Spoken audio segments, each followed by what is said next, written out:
may available tayo for prevention.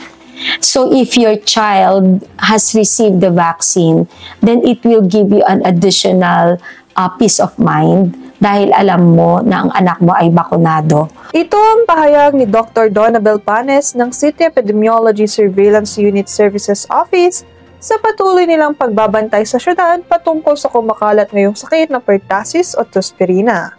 Sa kanilang kasalukuyang datos mula February 19 hanggang ngayong unang linggo ng Abril, nasa 5 kaso ang naitala sa syudad mula sa 36 na dumaan sa test. 4 sa mga ito ang nabakunahan na habang ang isa naman ang hinihintay pa ng resulta. Minsan minimistake natin ng asthma pero really very pathognomonic sa pertussis yung pag-hook ng cough ng isang bata. Ang pentavalent vaccine ay naglalaman ng 5 bakuna kabilang na ang laban sa pertussis. Maaari nang pabakunahan ng bata na nasa edad 1.5 buwan at dapat rin umanong makatanggap ng 3 dose ng bakuna ang nasa 1 taong gulang na bata. Rekomendasyon naman ng mga eksperto na bigyan ng booster dose ang mga individual na nasa edad 4 hanggang 18 taong gulang pataas. At dapat makatanggap ng booster dose 1 beses kada 10 taon.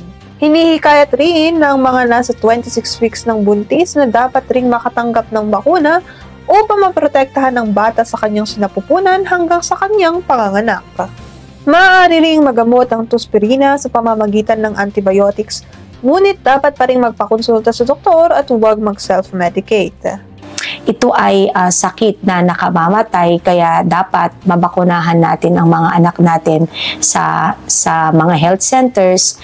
Kaya tayo rin ay nagbibigay ng mga prophylaxis, tinatawag natin itong chemoprophylaxis doon sa mga close contact ng mga pasyenteng nag-positive ng pertussis. So for example, may bata nag-positive siya, lahat doon ng kanyang close contact, nag-alaga sa bata who came in contact with the baby, mabibigyan po sila ng chemoprophylaxis ng ating mga doktor.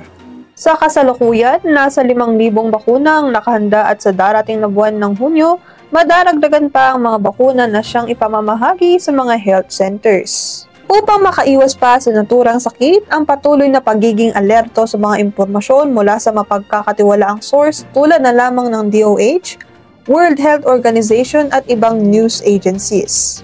Kung sakaling may ubo, pertussis man o hindi, ay dapat magsuot ng mask upang hindi makahawa. At kung nakakaranas na ng matagal na pag-ubo, ay agad na magpa-check up sa doktor, lalo na sa mga bata. Sa ngalan ni Adrian Mas at Kyle Raon para sa PIO Baguio Balita.